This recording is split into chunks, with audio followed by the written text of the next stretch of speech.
The core beliefs that get you labelled a TERF are that first one, which is core belief 1, women are a materially definable category of human being. The second one is that on that basis, we have rights and laws and needs just for us. And the third core belief is that women should have unfettered right to freedom of speech and assembly on matters that affect us profoundly. So if you look at all of the houndings that have ever been done of any woman, whether it's Sal Grover, whether it's me, whether it's yourself, no matter who it is, we have tripped the wire on one of those 3 very ordinary core beliefs. For me, it was core belief 3 because I said these women, regardless of if you agree with them or not, have the unfettered right to meet and discuss the law. You must be some kind of therapist. Today I had the pleasure of speaking with Jenny Lindsay. She is a Scottish poet and writer and the author of Hounded, Women, Harms, and the Gender Wars. Today we're going to talk about cancellation, specifically in the arts, and the ripple effects that Jenny has witnessed as a writer and poet, or as she calls it in her book, the secondary harms, not just the direct harms of gender identity ideology on the people who have been physically victimized by it, but the ripple effects in society when people who have things to contribute, such as poets and writers, aren't allowed to express their views. So, Jenny, welcome to the podcast. Thanks for joining me. Thanks for having me on. All right. So before we started recording, I was talking about sort of my way of framing this issue, thinking about how they're the people sort of in the center of the harms of gender ideology, the ones who have themselves been physically harmed and those who love them. Right. And then rippling out from there, there's sort of this tear in the fabric of reality when we let in this idea that a man can literally be a woman, for instance. And you're somebody who's in the arts, who's been canceled, and you wrote this book about women, particularly your community in Scotland, being, as you call, hounded for their beliefs. So I'm wondering if it would be helpful to start with a personal story or more your sort of philosophy on these ripple effects. Yeah, so the reason that I came, so for those who don't know, I used to be described as one of Scotland's leading performance poets and events producers. So I used to be really involved in the arts, in poetry and in live literature. And that all stopped in 2019 when I tripped the wire, as it were, on gender identity ideology, not by discussing the issues, but by opposing the violence of the activism.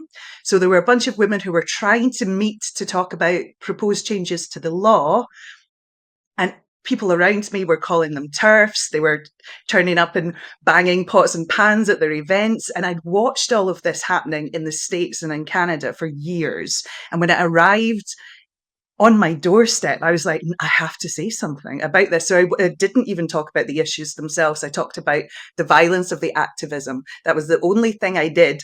And I got cancelled over a series of different events, which I won't go into just now. But, long story short, a few years later, it did take a few years, I was approached by Polity Books because I'd written an 8,000 word essay about my own cancellation, which astonishingly ended up getting a lot of media attention because it was in 2020 and a lot of this was still quite new for a lot of people. So I wrote that essay and it went down incredibly well, and it also made my situation even worse in the arts. I was hoping it would improve my situation in the arts, but it did not, because I had to explain the issues at that point and explain what gender identity ideology was, what TERFs are. I had to go into that kind of thing. But off of the back of that, Polity Books basically scouted me, which is great, to write a story, as you say, about this phenomena of women being hounded, people say cancel culture, but it's far too slight. Cancel culture is just one part of a hounding, but hounding in the gender wars is psychological, social, economic, and I argue democratic, because as you say, what is happening to women who speak about this issue or who speak against gender identity ideology is the secondary harm of the ideology. The ideology itself, yes, in my opinion, it harms the people who go along with it.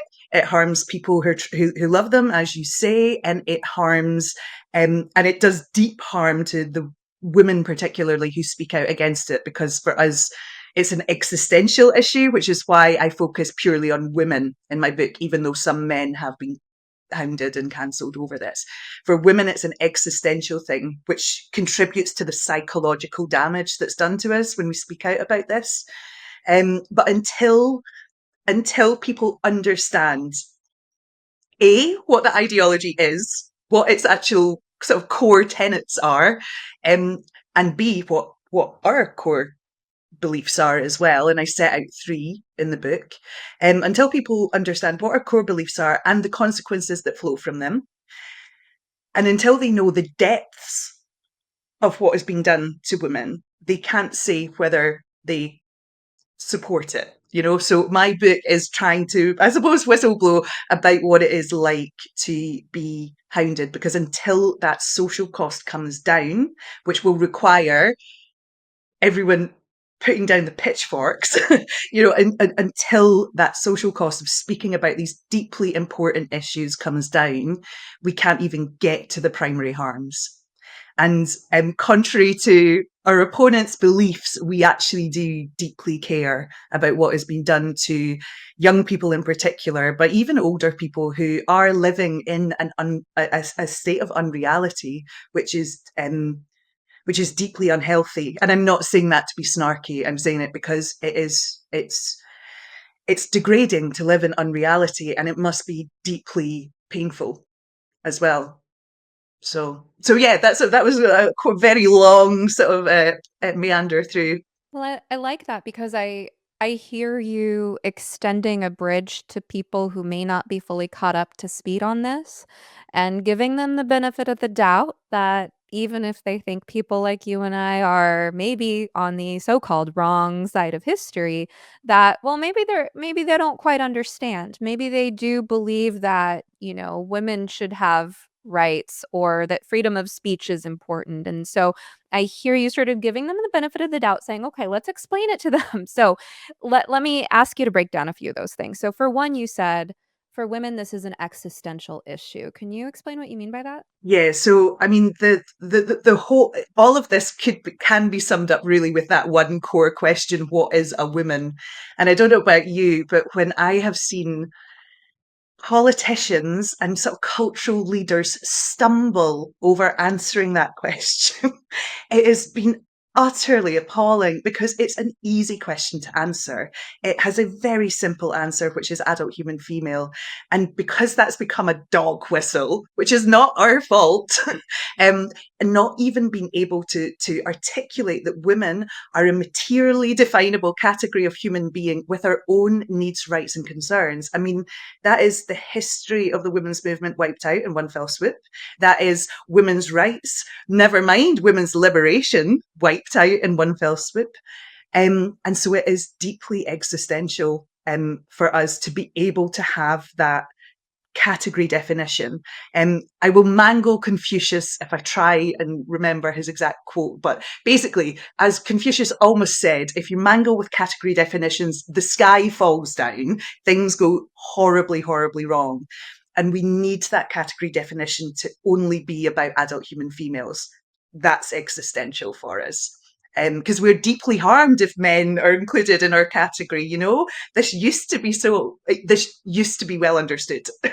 And because it's been turned on its head, and also because it's now been turned that we as cisgender women are all powerful. I mean, it's such an inversion of reality, and it's so damaging.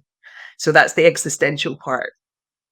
Well, and to piggyback off of your attempt at quoting Confucius, and I don't know what he said either, but I think of it as a tear in the fabric of reality. And this is the one thing I would draw hard lines on. I'm pretty moderate and open-minded on most issues, but like I was saying to some colleagues the other day in the mental health field, this is where I draw the line because you cannot allow a tear in the fabric of reality without unforeseen ripple effects. It's sort of like an atomic bomb. I mean, an atomic bomb has the potential to exponentially ripple out, destroying the structure of actual atoms and molecules. That is a tear in the fabric of reality, and I feel like psychologically when you let in these untrue ideas, not as metaphors, but as facts, and write them into law and allow them to drive policies that govern fields like mine, the mental health field, or medicine. It's just completely untenable. So I agree on the existential threat there. And then you also mentioned that some people may not understand the core tenets of this ideology and that your book aims to help them understand. So how do you break those core tenets down? Yeah, so the three core beliefs that I set out in my initial chapter in the book are actually our core beliefs, because the book's centering hounded women. So I'm asking the reader, and I say at the start, I've got an ideal reader in my head who's kind of aware that something's happening, but isn't really sure exactly, but it's quite curious. So um, it's to get over that whole "there's no smoke without fire" issue that we have with houndings, actually, because that label TERF has become so powerful that some people don't even realize what it means. They're like, "Oh no, gosh, you shouldn't be a TERF. TERFs are evil." And it's like, do you actually know what that means? So the core beliefs that get you labeled a TERF are that first one, which is core belief one: women are a materially definable category of human being. The second one is that on that basis, we have rights and laws and needs just for us. And the third core belief is that women should have unfettered right to freedom of speech and assembly on matters that affect us profoundly. So if you look at all of the houndings that have ever been done of any woman, whether it's Sal Grover, whether it's me, whether it's Jane Clare Jones, the philosopher, whether it's yourself, no matter who it is, we have tripped the wire on one of those three very ordinary core beliefs. For me, it was core belief 3, because I said these women, regardless of if you agree with them or not, have the unfettered right to meet and discuss the law. That was enough to get me hounded. But when you break it down and you say, well, these are the three, so which one of these core beliefs do you disagree with? What you'll usually get people saying is, I agree with you in core belief 3, that women shouldn't be facing violence for having meetings, blah, blah, blah, blah. So it is actually a bridge. It's a really useful bridge. What's quite frustrating is that people will equivocate still on core belief 1 and core belief 2. But usually by that point, they've agreed you're not a Nazi. So that's quite good. So lots of people will respond to core belief 1 and say, oh, you say that women are a definable category, but, can't we just open it up a little bit? And then so you show them the consequences of what happens when you do. And usually they're like, oh yeah, the lesbians have penises thing is a wee bit weird, I suppose. So you can start to sort of slowly but surely sort of deprogram this sort of all TERFs are evil and they want to harm people. Because actually there's no one of those three core beliefs actually has any negative impact on people who identify as trans. Not one of them.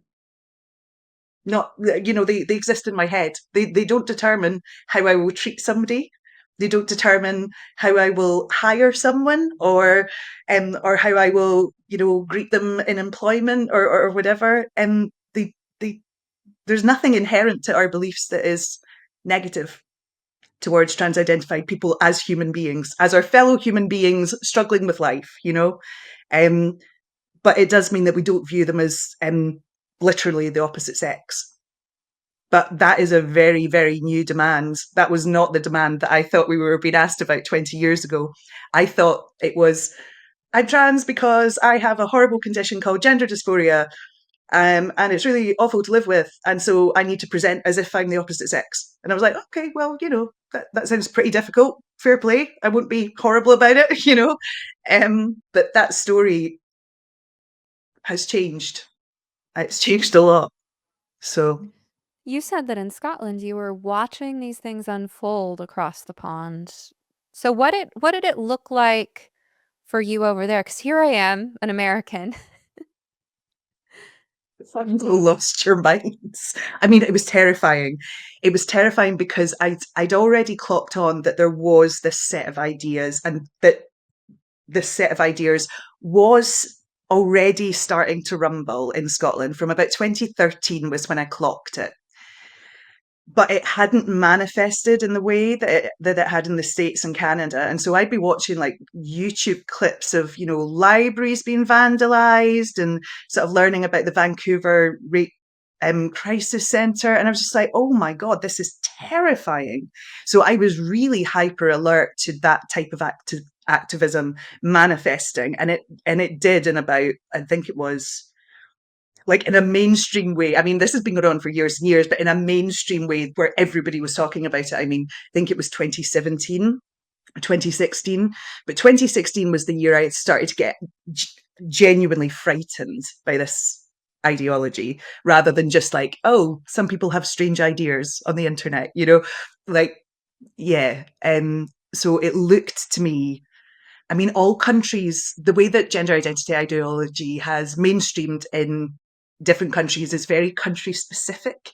So in Scotland, which is often called the Canada of the UK, it managed to get a stranglehold because of it piggybacked off the back of the Scottish independence movement.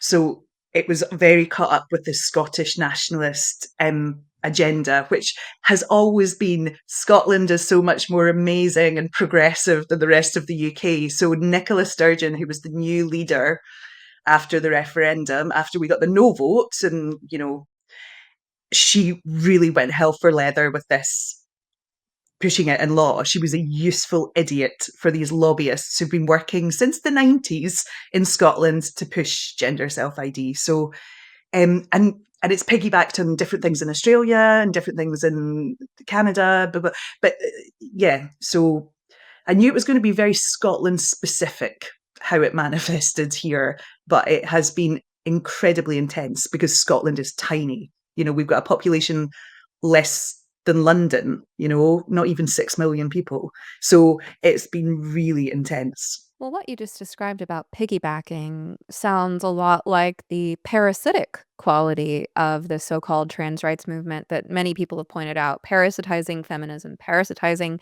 the gay rights movement, sort of parasitizing whatever it can. And I'm thinking about the way some parasites operate by taking over and hollowing out their host, and that's paralleled in what we see happening to institutions, this radical ideology taking over formerly reputable, respectable, liberal institutions and gutting them, essentially changing the nature of their character, keeping some things about their appearance the same, but completely changing their mission and purpose.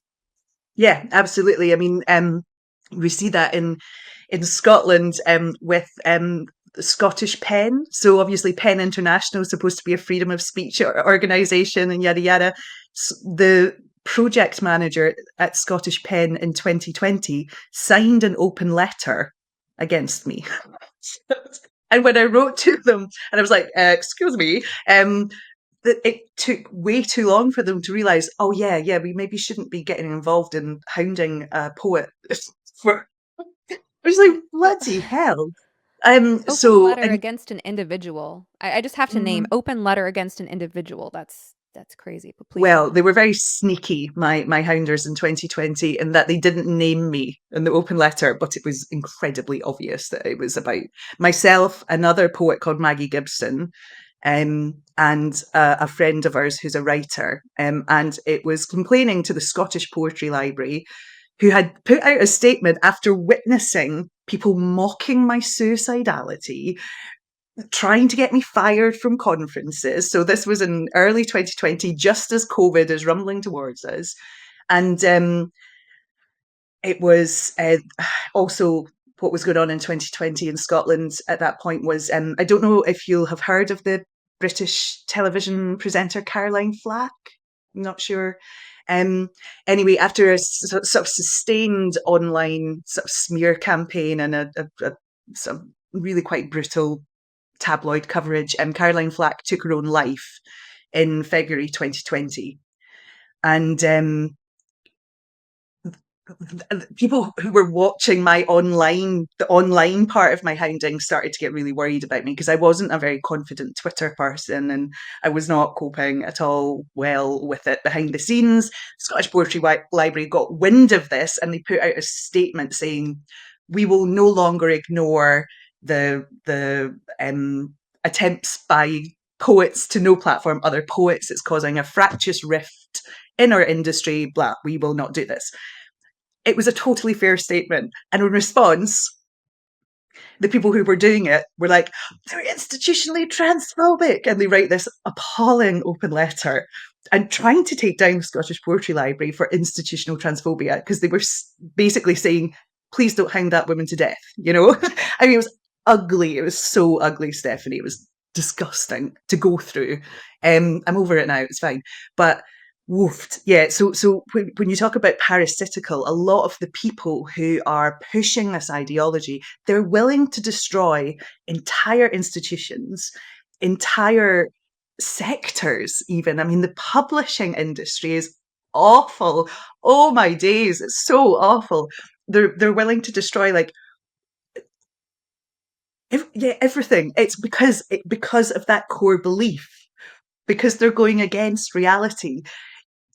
If their core beliefs, which are everyone has a gendered soul or whatever, were true, they wouldn't need to act this way because we'd all agree with them because it would be real. But it's not real, and some of us, yourself included, me, Helen Joyce, we can't go along with unreality for whatever reason. I mean, for me, I can't because I studied Orwell and I know what happens. So I'm just not doing it, you know? Well, we've talked about the parasitic nature, Mm. and you're describing the psychologically abusive nature of this hounding. And I'm recalling this documentary I watched maybe 20 years ago.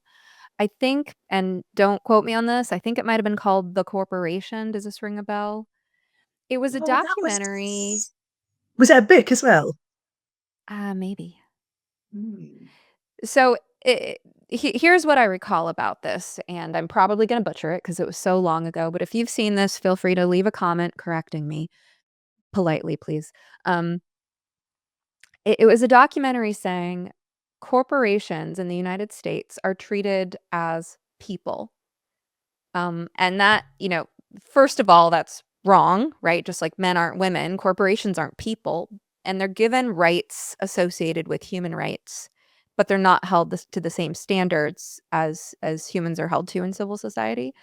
And okay, so if we operate from the assumption that a corporation is a human being, let's go with that and let's analyze what kind of human being it is. And then they analyze the behavior of corporations, and the conclusion they come to is that corporations are sociopathic and Yes. that they meet Mm. all the criteria of humans with cluster B personality disorders. One thing I've talked about a lot on this podcast, and that is sort of a focal point for my program, ROGD Repair, which is the program I offer any concerned parents of trans identified or gender questioning youth, is that you have to consider cluster B personality disorder type traits and behaviors if you are to understand the nature of the beast that we're dealing with here. Now, people are going to interpret that uncharitably to mean that I am diagnosing people who aren't my patients, to which I say, you're not listening carefully and you're hearing what you want to hear. I'm not diagnosing anyone I haven't met yet, but I am looking at the nature of the problem. I'm looking at the traits and behaviors that we're seeing. And I attribute it not to the individual, but to the nature of the social contagion, the nature of the brain parasite, if you will, right? The mind parasite. So even people who, when I talk to parents about their kids, sometimes some of these kids were pretty gentle, loving people before this took over. But it's like there's this whole personality change that comes once they accept the social contagion, once the mind virus gets in. And they become not so pleasant to be around, right? They become bullies. They become entitled and self-centered. Entitled, in the case of what you're describing, to disrupt the fabric of reality and demand that everything bend to their will. So I think that's what we're looking at here, right? Is this sort of sociopathic, antisocial, narcissistic, histrionic, and borderline personality type that is behind some of these movements, their traits and behaviors, and how they operate. Yeah, funnily enough, I'm now a weekly columnist for the Scotsman, which obviously shows that I'm starting to be uncancelled. And my column today this Monday, I wrote about how dealing with gender identity activists in the literary arts is like trying the emotional side of it is like if you've ever had antisocial neighbors and they give you a little bit of quiet and then they start back up again. That's the sort of emotional jolt that you have to go through, and you're like so angry, but you have to like diligently respond to it and you have to be calm. It really is so emotionally damaging. But one thing that I do want to just sort of clarify, I think, is that so in my book, in Hounded, um, I am clear that there are different levels of hounder, so the people who get involved in the houndings and all the rest of it. But one thing that I'm very clear on from the very start is that um, it's the problem is gender identity ideology activism. So some of the most ferocious gender identity activists don't identify as trans, they identify as cisgender. So I'm always quite clear to say, when I'm talking about houndings and when I'm talking about hounders, I'm talking about people who identify as trans and hold gender identity beliefs, and people who identify as cis and hold gender identity beliefs, because they can be amongst some of the most vicious. And they don't even need to be the people who maybe have understandable reasons for becoming that way. Perhaps they've got a trans identifying child or partner or whatever. I mean, a lot of some of my most vicious hounders nowadays are gay men, some of them. Um, and they have this set of ideas um, about, well, to be honest with you, some of them I don't even think do have the set of ideas, but they love hounding women. So it's quite complicated when I'm talking about the hounders and the houndings, because there are many reasons to get involved in hounding a woman over this issue, and not all of them are even about the issue. But this movement, as you say, this sort of sociopathic movement that at its heart is a combination of sort of male desire, narcissism, kind of self-hatred and self-loathing, but deep self-obsession as well. I mean, oh my days. I mean, it's such a huge issue, isn't it? It's like, oh, geez. Um, there's something about that set of ideas that attracts that kind of behavior, that like the people who just want to destroy you, or the people to whom this is all just a hilarious game to own the TERFs, to destroy their lives. I mean, it's quite something to go through. It really is. I think of those characters as the flying monkeys, and you're right, they can be worse. They could be even Yeah. worse. Um, and, I analyze it through the lens of the drama triangle of victim, rescuer, and perpetrator, and I think they really are getting high on their own supply of self-righteousness, perceiving themselves as the rescuer, and this is why understanding the shadow is so important, because I think we all have it in us somewhere, if we're not careful, um, to if we don't question our beliefs and our behaviors and hold ourselves to some sort of moral standard and, have some kind of practice that humbles us, then that tendency to feel self-righteous and to be so confident that we are correct, and then to allow that to snowball into, therefore, I am correct in bullying someone, I am correct in, you know, essentially demonizing other people. I think we all have that potential within us, Yeah. and that's why shadow work is so important. So, I mean, I really think that these people see themselves as champions of the underdog. I think they see themselves, a lot of them, as very compassionate. And there's a lot of projection as well onto people like you and me, right? They're not seeing us as people. They're seeing us as like forces of evil incarnate that they are righteous in attempting to defeat. Yeah. Yeah. I mean, one of the ugliest things about my own hounding, and actually what got people's attention about it, was that a lot of the people who were involved in my hounding were people that I knew. They were friends. They were people that I built up a great reputation in the Scottish arts as somebody who was like a brilliant inclusive programmer. I used to run like live cabarets and blah blah. I mentored loads of poets, and all of their names were on that bloody open letter.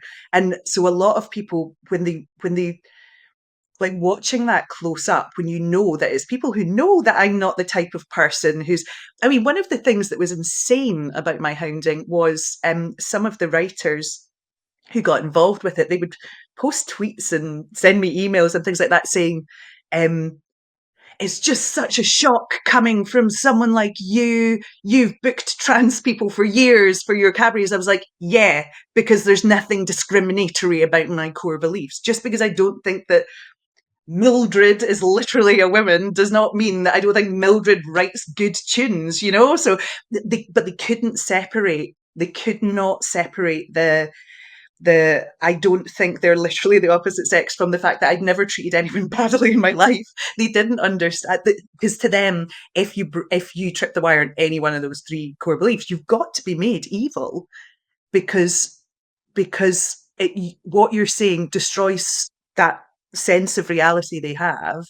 So you have to be made evil, even if there's no evidence of it whatsoever. But what you were saying about watching yourself for like for that sort of tendency to maybe want to destroy your enemy, it's something I've had to keep an eye on in myself. I'm not going to lie. And I don't think I've always got it right over the last 6 years that I've been going through this.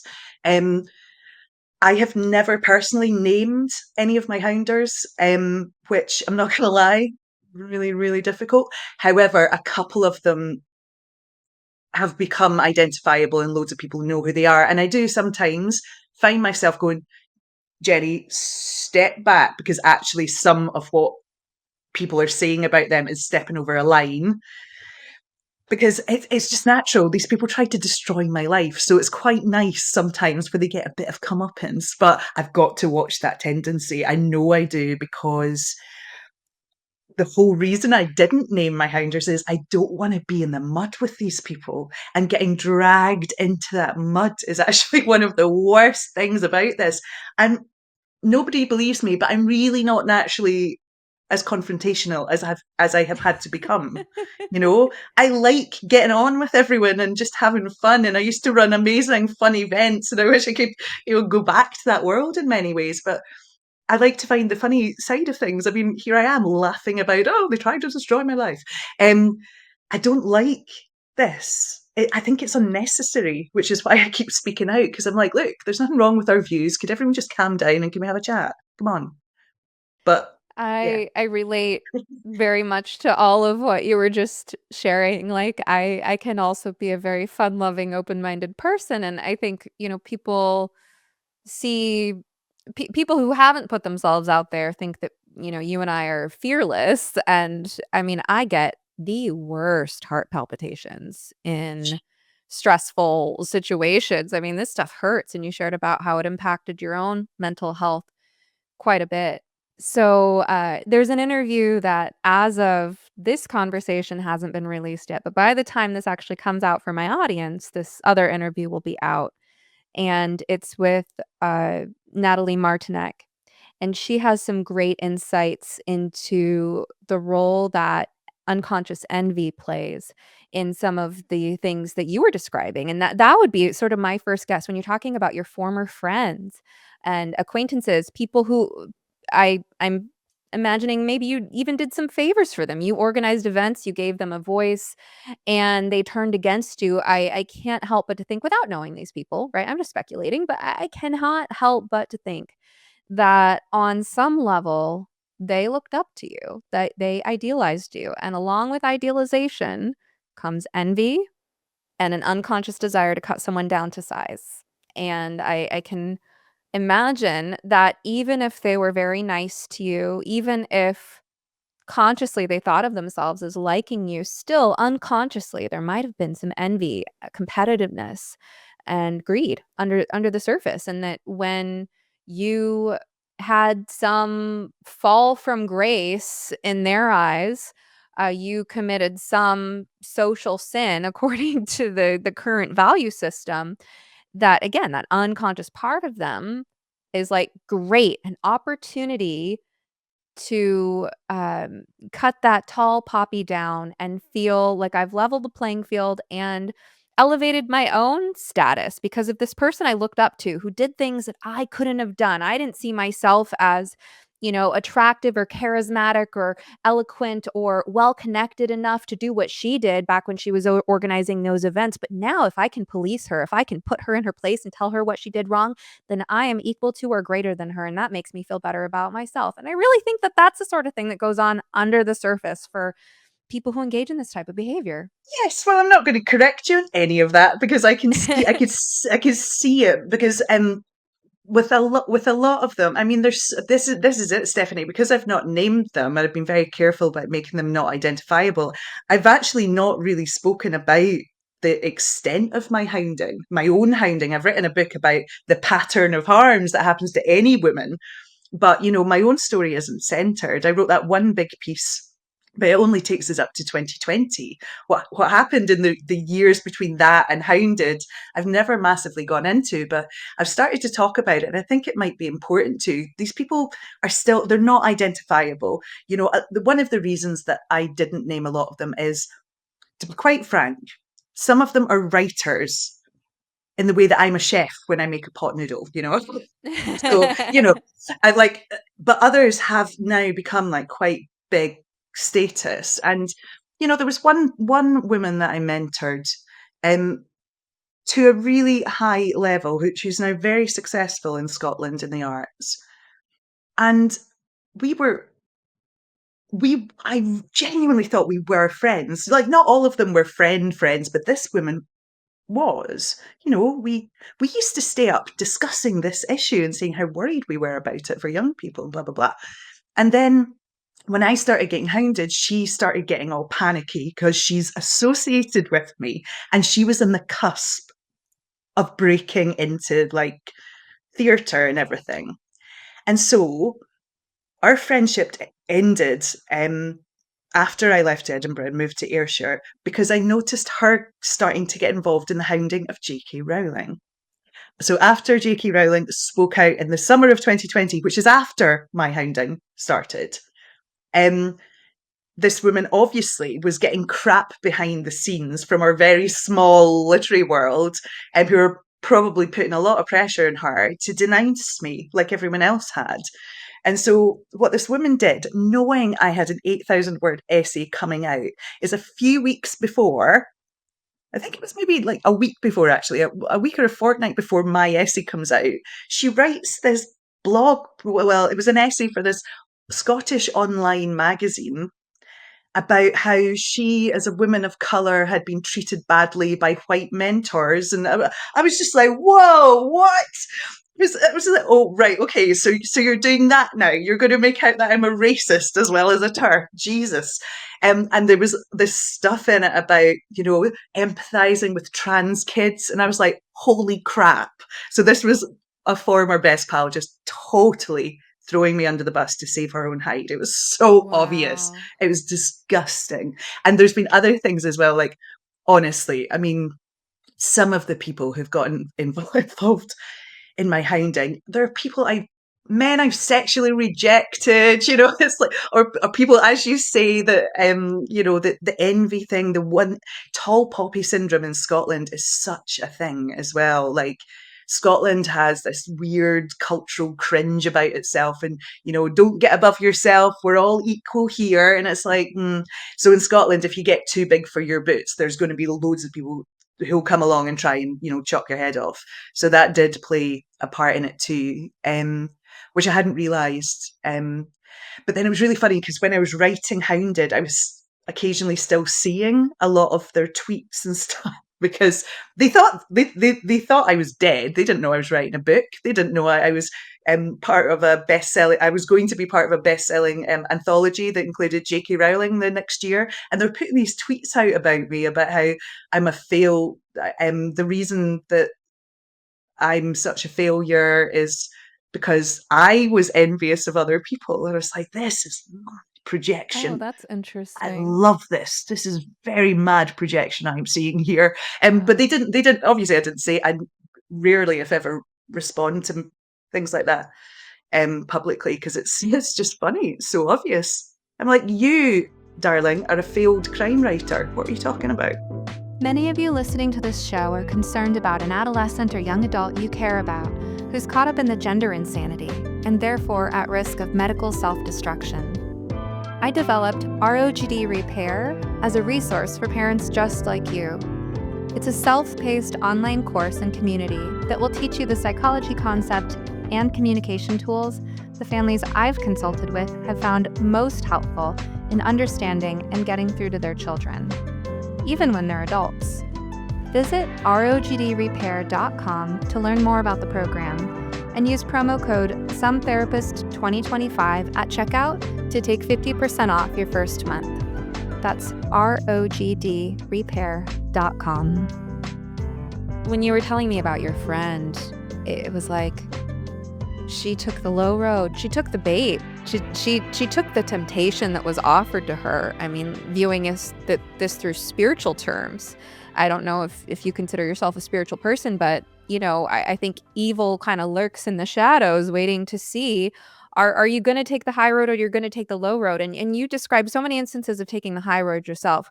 You were personally hounded by people who wanted your head on a plate, and you maintained a personal standard of integrity to not do the same thing to them, but to take those experiences and learn from them, metabolize that suffering into something of value, tell a story that can benefit other people without harming those who tried to attack you. That's taking the high road. Your friend took the low road. She saw an opportunity to play the race card when race had not been a factor in your friendship. I mean, Yeah, I mean, it's just all of that stuff is so ugly, the personal nature of all of that stuff. And I don't even know how to start dealing with that side of it. I mean, like a lot of women who've been hounded, my trust levels are quite low.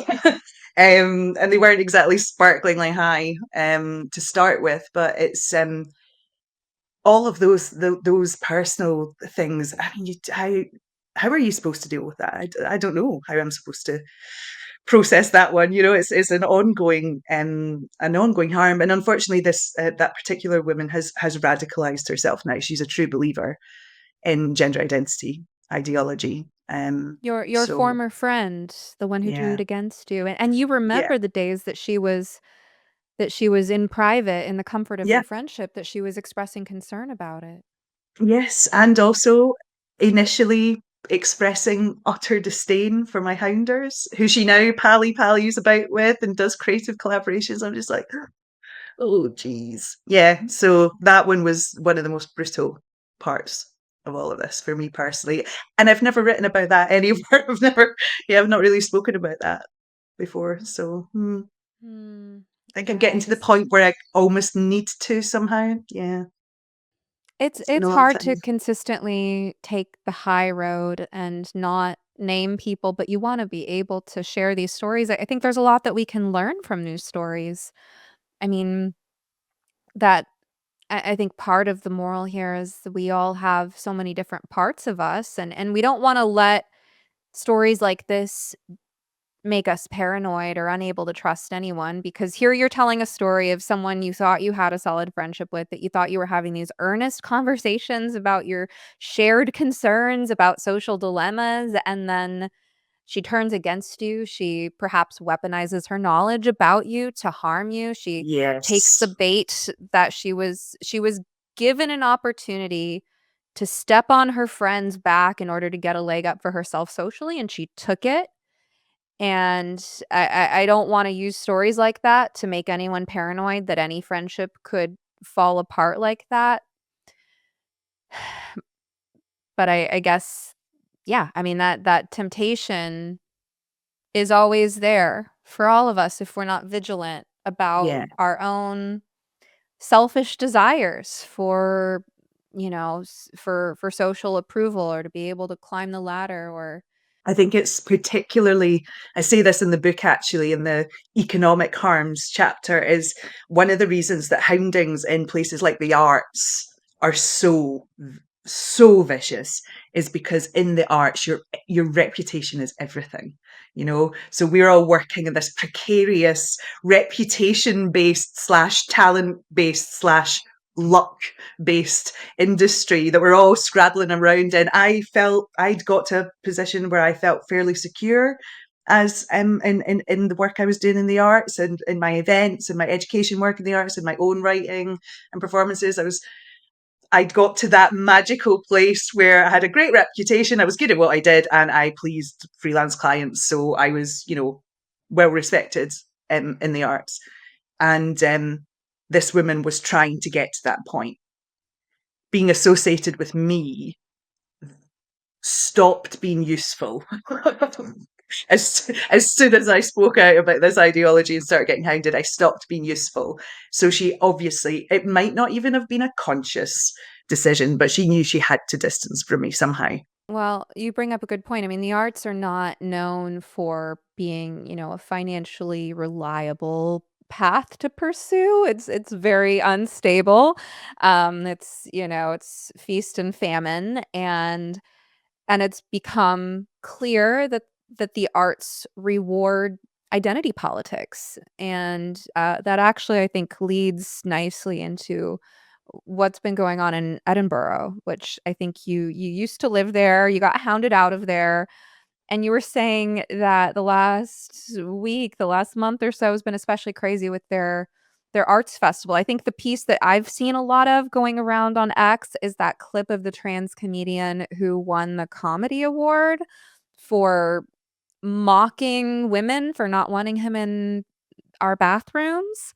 Do you wanna tell us what's been going on there? Yeah, I mean, Edinburgh is a very, very special place for all of this madness. It's like this, it's the capital city, obviously, of Scotland. It's the centre, it's the political and cultural centre of Scotland as well. So a lot of this sort of like literary houndings and the arts based nonsense and all of the policy, all this stupid policy crap that's come out in Scotland about pronouns and everything, it all started in Edinburgh. But I mean, the trans comedian, that was just the cherry on the top of what has been an absolutely appalling month. So I was saying to you earlier that the column that of mine that came out today, I sort of based it around this idea of sort of having to deal with antisocial neighbours who just won't let up.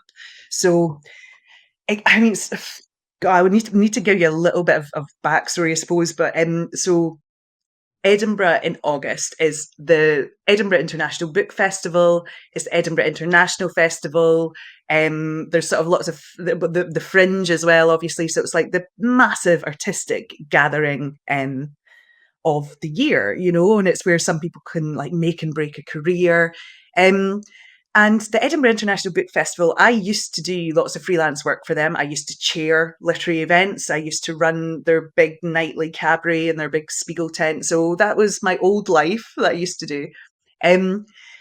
Gender critical writers, so Helen Joyce, Kathleen Stock, Julie Bindel, there has been no gender critical writer at the Edinburgh International Book Festival since 2019, which is the last year I was there. And I was booked before I started getting hounded. And they were nervous about having me there in August because I started getting hounded for a couple of months at that point. And that was for my poetry book. So my last poetry book. Now, this year, 2025, is the first year that they could have featured Scotland-based gender critical writers. Now, given in Scotland, it was 3 women for Women Scotland who fought the Scottish government all the way to the Supreme Court and won. So we have won in law. We are so, so lucky in the UK that we are TERF Ireland. We have won the legal arguments, hands down. In law, woman is woman, man is man. And that's it. We have to have single sex services, and it was for Women Scotland, 3 women, 2 of whom are based in Edinburgh, who fought that all the way to the Supreme Court for women's rights. So you'd think the Edinburgh International Book Festival might want to have a discussion with people like myself, or the editors of this anthology that was written called The Women Who Wouldn't Wheesht, which was a Sunday Times bestseller. Right. So, and my book has sold very well. It's more of a sort of slow burner than a runaway pop hit, but it's doing really not badly at all for a debut rookie. You'd think that the book festival would recognise that if you don't have us there this year of all years, there's going to be questions about it. So what makes this even worse, Stephanie, is I wrote to the director last year because she's a woman that I've known in the arts for donkey's years. And I said, okay, see if there's no gender critical writers at the festival next year. I think you're going to get some really bad press because, yeah, it's like I know I can sense the public mood. I can sense it. You know, I don't live in their bubble world anymore. I know how angry the public are at the treatment of me and the women who win Wish. So I emailed her and I said, listen, I'm not an idiot. I know it will be difficult because you will probably get a bit of flack. Let's have a chat about how best to do it. How about I chair the Women Who Wouldn't Wished book? And then that takes it out of your hands and I'll do it. She didn't even bother replying. So I was like, oh, fair enough. But sure enough, you know, as soon as the programme came out, there was absolute uproar that I wasn't there, that the Women Who Wouldn't Wished weren't there. And what makes it worse, Stephanie, is, do you know who was there? Do you know who is there? Some of my most prominent hounders. So, a trans identifying poet who opposed the Supreme Court judgment by taking to the streets of Edinburgh with a megaphone, shouting, "Give us wombs, give us titties." He's there. He's there for 6 events, in fact. And also a Creative Scotland literature officer who tried to get my book destocked from an Edinburgh bookstore. She was there. So the optics were just absolutely appalling. So the director of the book festival, who I had a lot of faith in to do the right thing, has had a very bad month herself because the columnists of Scotland are just like, oh, it gets worse. Sorry, it gets even worse. The theme of this year's festival was repair. So it's just, I mean, what a story. It's like Edinburgh Book Festival director, you know. Anyway, it got worse because a member of the public got in touch totally randomly and sent us a reply she'd had from the director explaining why we weren't there. And the director was basically saying, well, there aren't any suitable reparatory books out on this subject. If there are in future, I'll consider them. And she repeated that on the BBC. I mean, the column writers of Scotland at this point are like, I mean, it's so insulting. How about we repair the tear in the fabric of reality as a starting point? Nice, I'd be up for that. And then, so that was what just one part of this appalling mess in Scotland. But it shows the nature of a hounding because obviously, being a freelance writer, I need book festivals to book me. I need the distribution. I need the appearance fees. So it's that ostracization is really bad, not just at the level of we need to discuss these things, but as an individual writer, that's economic detriment. That's economic sabotage, what she's done there. So what else happened this month? So there was the book festival. Oh, there was this awful stushy with this LGBT book prize, and all these writers got their knickers in a twist because John Boyne, who's a gay man, very successful novelist, he was longlisted, and all of these appalling writers were annoyed about that because he's gender critical, and they harassed the prize to the point that it's basically shut down now. So there was that too. And then the National Library of Scotland, after a freedom of information request was put in by the Women Who Wouldn't Wished editors, they discovered that our book, The Women Who Wouldn't Wished, was supposed to be included in this exhibition they've got going on at the library just now. And it turned out it was a public vote that put it there. But it turns out that the chief executive of the National Library of Scotland basically allowed herself to be lobbied by some staff members who told her that they would disrupt things if she kept her book in the exhibition. So she pulled it. And we only found out because we put in freedom of information requests, which we're lucky we can do. So there was that as well. So it's just been a month. It's been a bit of a month having to constantly respond to all of this antisocial noise. And as I say, this is the secondary harms of the ideology. Again, you know, this is what's been done to women who are trying to talk about it and trying to talk about it reasonably, as you say, taking the high road, as you say. And and this is the treatment we're getting. I mean, it doesn't matter whether you're calm or funny or witty about it, or whether you're more confrontational like Posey Parker. You get the same treatment regardless, you know? So, yeah, fun. Seems like the bullies just keep getting their way. And I keep thinking about what else that doesn't even have to do with this issue we are missing out on when free thinking people are not allowed to speak. Like, for instance, with the tenor of the whole dialogue around racial justice in America in the last decade, one thing that I feel like we've lost out on is people of diverse backgrounds bringing their unique perspective and expertise on things that don't have to do with race, because everyone is so damn obsessed with race, and then they lead with that, and it's like, okay, but what else you got, right? I remember back when I was still trying to be woke before it completely fell apart. And I asked a group of woke therapists in a social media chat. I asked for book recommendations from therapists who were, so-called people of color, but that weren't specifically about race, because I wanted a diverse reading list. And I didn't think that, reading all about race is the way to treat people of diverse backgrounds, because they also are humans with interests and skills and knowledge bases. And what was really interesting to me is that nobody had anything to say to that. Right? So all these virtue signaling woke therapists who are supposedly reading all these books by all these diverse writers, well, they're all just about the same issues.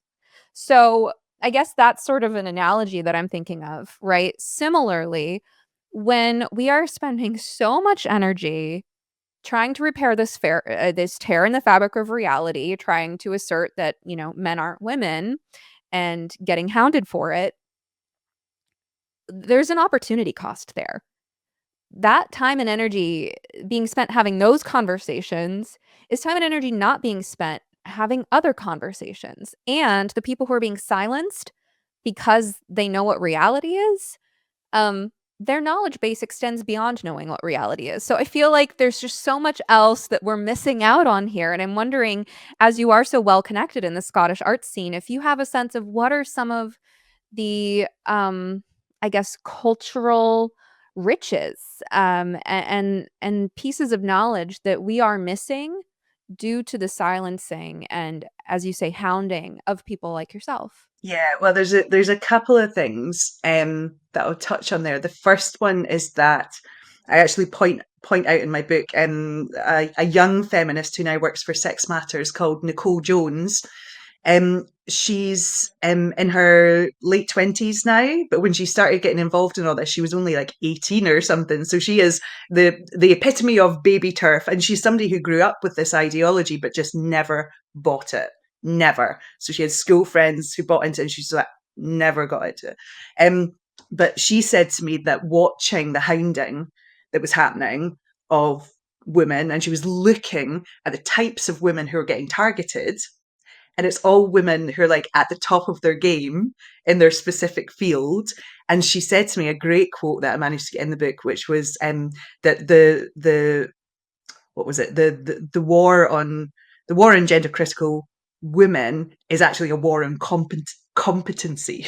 And she's so correct, because look at the women that they go for. Rosie Kay, the dancer, top of her field.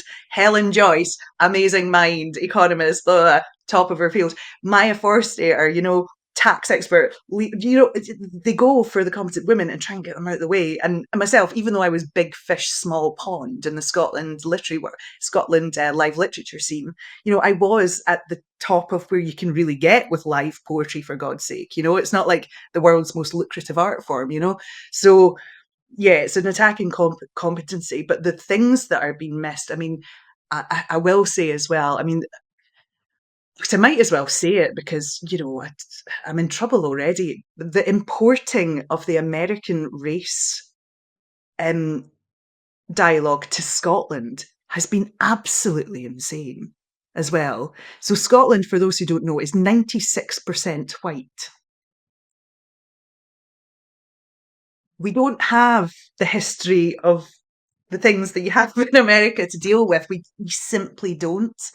But there have been people who've been really, again, as you say, like pushing this kind of thing to the detriment of the other kind of things. Right. I remember the first time that somebody, it was a young Black American Edinburgh University international student having a massive go at this white male poet that I know on Facebook, and saying that because we did live poetry, performance poetry, that was cultural appropriation of his culture. And I was like, dude, Scotland has a massive tradition of live poetry.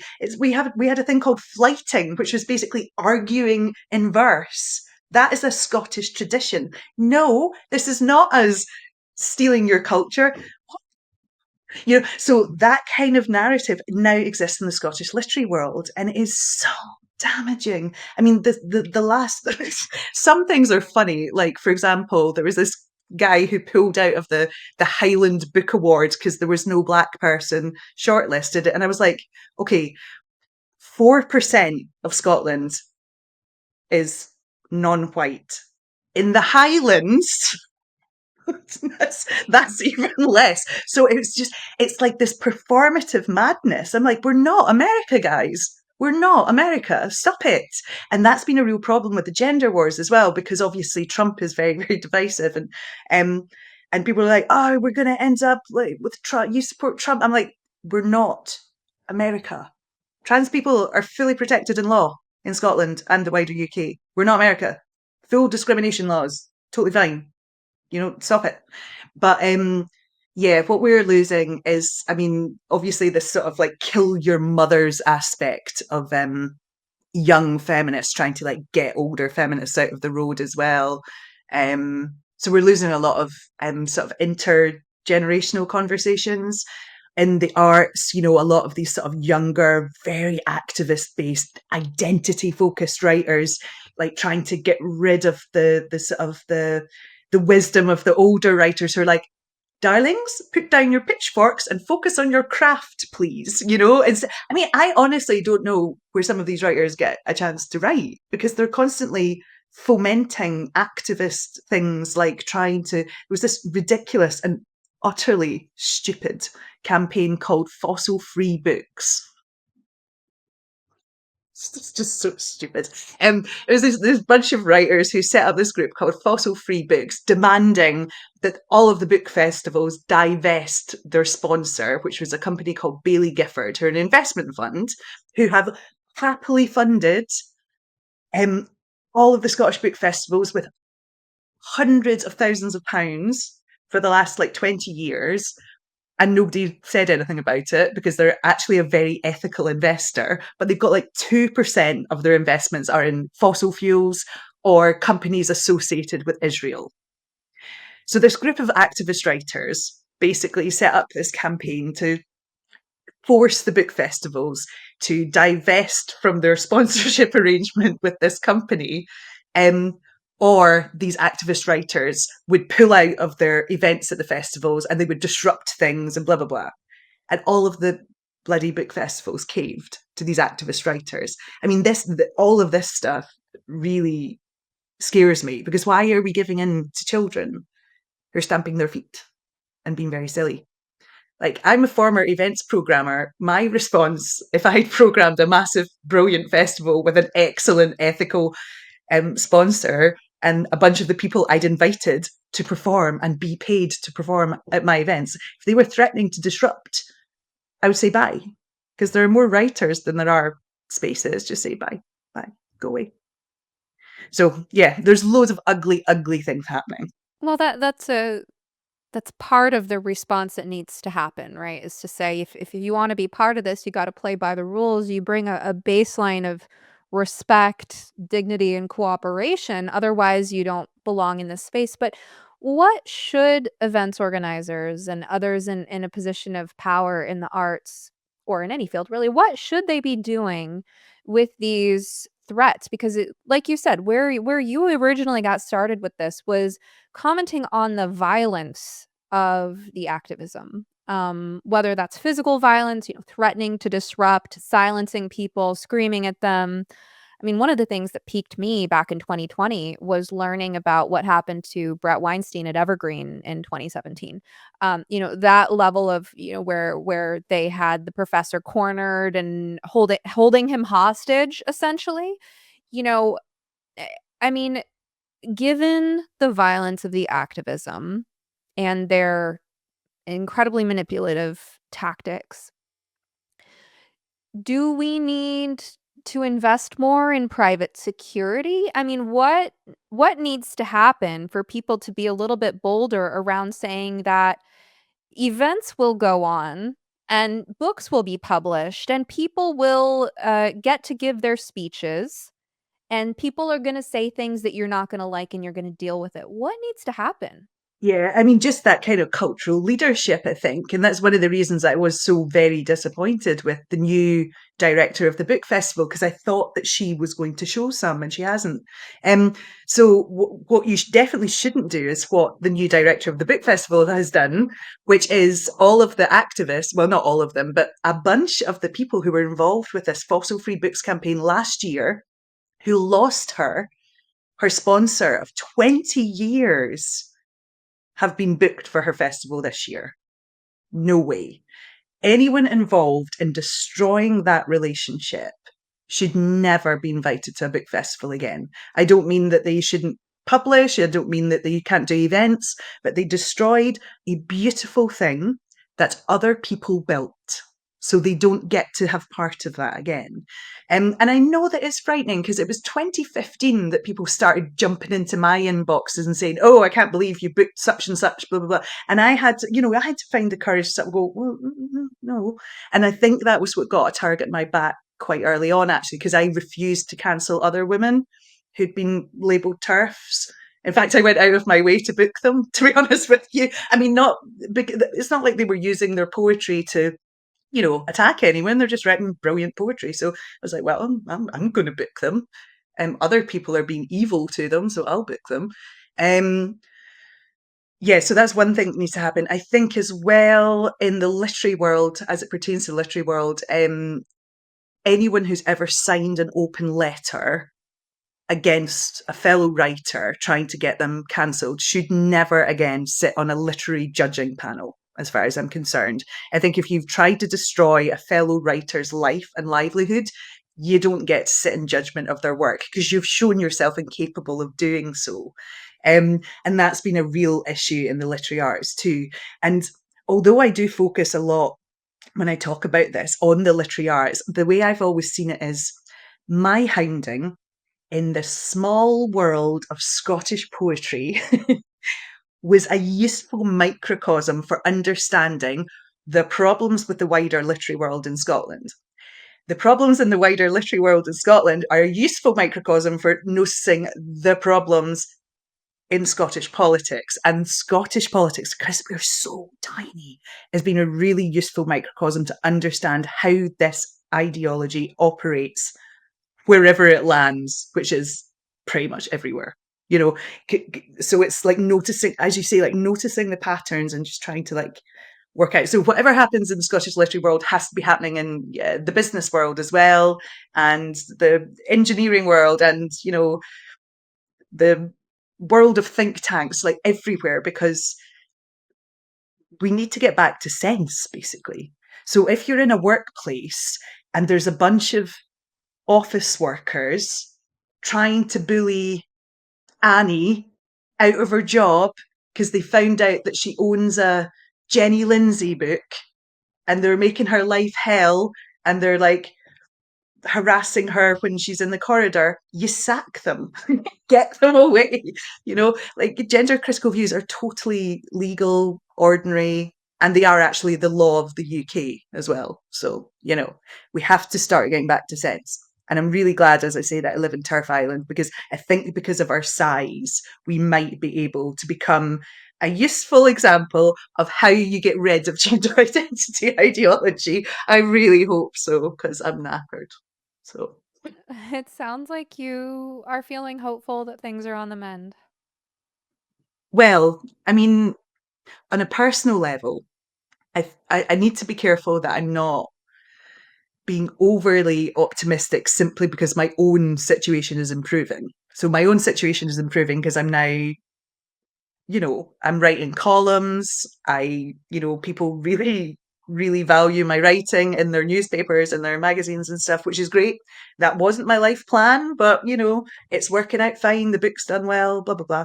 I don't see a way for me back to the arts. But I think in terms of the future, I mean, it is really gutting because when For Women Scotland won at the Supreme Court, that should have put an end to all of this overnight. And instead, people, because they're so indoctrinated, they've been saying basically that they're going to defy the Supreme Court. And they don't seem to, Stephanie, they don't seem to realise that that does not make them good people when you're saying, I'm going to defy the Supreme Court of the land. And they are openly saying they're going to defy it. And that's so frustrating. So basically, we're going to have to continue winning in the courts, which we will because it's UK law that under the Equality Act 2010, women means women, man means man. I mean, who knew? Come on. So I am hopeful about it on a legal sense because we've already won the legal arguments. Unfortunately, we're going to have to keep winning them. On a personal level, things are better for me than they were, although, it has changed me forever, all of this. It really has. It's been it's been quite a journey. On a cultural level, though, I'm still worried because it's still in our schools.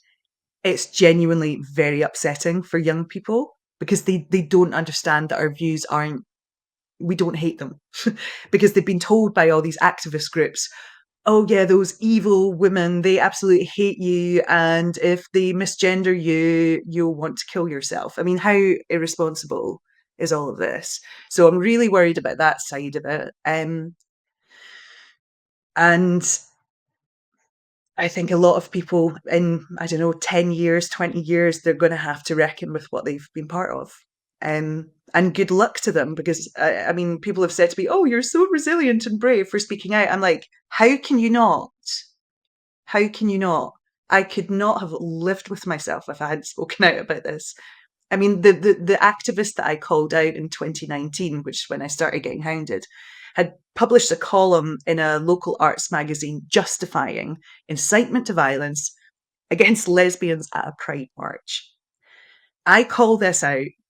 I get treated horrendously by everyone around me. And 4 days later, he attempted to assault Julie Bindel outside the University of Edinburgh. And instead of saying, oh yeah, Jenny had a point, didn't she? They doubled down. I am not the baddie in this story. Crikey. So yeah, it's just appalling. It's unjustifiable what's been happening. So yeah, we have to just keep going and hope for the best. Really feels like there's this parasite eating people's brains, and the process, to mix metaphors here, is like the metaphorical frog in the pot that is slowly being boiled. And sometimes when I'm talking to parents who are reporting the insane things that their young adult children say about this, one of the interventions I occasionally recommend is just really slowing it down and reflecting back what you heard. Right? So that might sound like, okay, let me see if I understand this correctly. You believe that lesbians should be assaulted because they only want to be intimate with other women. Am I understanding you correctly? So, because I think that something has to be done to trigger that part of the person whose brain is not working right, to Yeah, alert them, right? Because once you're high on that supply of really thinking that you are morally righteous, right? It's an emotional thing, and it's driving extremely irrational behavior. And I feel like it really needs to be slowed down, not threatened or attacked yeah, if you're trying to reach someone that you care about, but like, okay, so am I understanding correctly that you believe that violence is sometimes a good thing, including mhm. violence against sexual minorities? Am I understanding this correct? Well, Like no, it's I am exactly. cautiously optimistic that, that tools like this can maybe break through some people. I don't want to believe that Yeah. people are really that far gone. Some are, but Yeah. not everyone.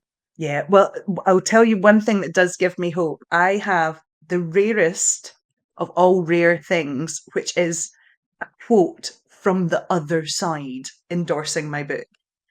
I mean, I don't know how hard Polity had to look to find someone even willing to do that, but I mean, it's still an endorsement, but it's a somebody called Caroline Heldman who's at Occidental College, and I don't know this person. I've never met them. No idea what their work is generally about. But um, obviously, if you're from that kind of activisty, lefty academic world, which I'm presuming that Heldman is in, it's actually very frightening to even endorse, someone of the opposite side. So she's been very good with how she's done it because she says it's something like, I don't have it to hand because it's on Amazon, but it's something like, uh, she says, while I vehemently disagree with Jenny Lindsay and other gender critical feminists on trans rights, we don't need to be on the same side to recognise the terrorising effects of this type of activism.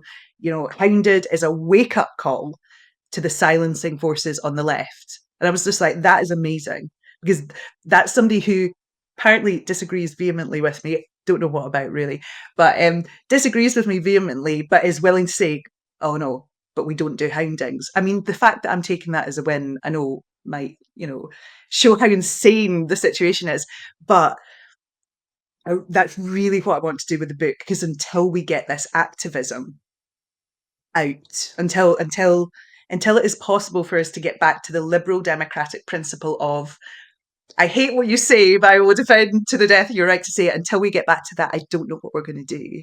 I mean, obviously, there's a huge free speech crisis in the UK at the moment, in general, not just on this issue. And I don't think that's quite as I wouldn't say that was quite as bad in the States because you've got an actual constitution. So, um, but yeah, it's dire. It's really dire. Well, I was feeling optimistic up until that point. I was feeling like it's a good place to wrap up. But I mean, but I see your point and why you're grateful for that, because we do, as much as people like you and I can roll our eyes at how absolutely batshit insane these ideas are and how deeply they disrupt everything because we understand consequence. Um, I think you're right to point out that we do need to separate the issue of whether someone believes that men can become women, that that a person can be born in the wrong body, that so-called gender affirming care is a net positive. We can disagree over those issues without resorting to emotional abuse tactics and as well as physical violence. But like separate the beliefs from the behavior. And I I think that's going to be a hard sell for a lot of people because, as I explained before, my way of approaching this issue is I frame it as the trifecta of social contagion, that gender identity ideology operates in combination with cluster B personality type cluster B personality type traits and behaviors, and with woke beliefs about social justice. I see those as really intertwined. That being said, they are distinct entities, and we're going to have to draw better boundaries around the abusers before we can debate the ideas. So my whole thing is that I think the situation in the UK is different from the States again with the sort of gender affirming care because luckily we have the NHS and it meant that we could challenge it and get it removed. But there's still an issue with it. I mean, I think all gender affirming medicines and cares need to be scrapped entirely. But in terms of the reason that I take the view that I'm doing is I know that there's a bunch of folk I'm never going to reach ever in my lifetime. So those are the true believers, the gender identity believers, the ones who identify as trans or the ones who identify as cis. So I know I'm never going to convince them, but I can convince that ideal reader, those bunch of ideal readers who are the people who are sort of sitting watching all of this going, don't what's going on? I mean, yeah, it's nice to say trans women are women, I think, but hang on, I'm not sure about that swimmer guy, so we can reach those people. And I think once we reach a sort of generally when people who are not as in this as we are realize what's going on, they agree with us, which gives me so much hope. It's just it's been very, very difficult to actually explain that this isn't just a case of being kind to someone who's struggling. That very successful narrative that gender identity activists have had, that whole born this way, be kind, we're the same as gay people in the 80s. That has been such a powerful marketing tool, but it's absolute horseshit. So, and once people realize that, as you say, it is about all these other things, they do tend to come around to a way of thinking. But in the meantime, my God, I would like to have a sensible arts and publishing scene back. I would like doctors to stop doing crazy things. I would like people to calm down. And I would like to have some peace. That sounds nice. So on that note, Jenny, where can people find you? On Twitter, far too much, at Ms. J. Lindsay. I've also got a Substack called The Schism Ring, which everything is free, but I am a struggling cancelled writer. So if you would like to become a paid subscriber, I explore the different aspects of Houndings on there in a kind of more funny and sort of quirky way than I can in my weekly column. I've got a weekly column in Scotsman, which I think you can read everywhere. I also occasionally write for the Daily Mail and the Spectator now. And you won't find me at any book festivals, though. And your book is on Amazon, and we'll include all those links. Yeah, it's on Amazon, and I think various other places as well in the States too. So yeah. Great. Well, thank you so much for joining us. It's been a pleasure. Thank you. Thank you for listening to You Must Be Some Kind of Therapist. If you enjoyed this episode, kindly take a moment to rate, review, share, or comment on it using your platform of choice. And of course, please remember, podcasts are not therapy, and I'm not your therapist. Special thanks to Joey Pecoraro for this awesome theme song, Half Awake, and to Pods by Nick for production. For help navigating the impact of the gender craze on your family, be sure to check out my program for parents, ROGD Repair. Any resource you heard mentioned on this show, plus how to get in touch with me, can all be found in the notes and links below. Rain or shine, I hope you will step outside to breathe the air today. In the words of Max Ehrmann, with all its sham, drudgery, and broken dreams, it is still a beautiful world.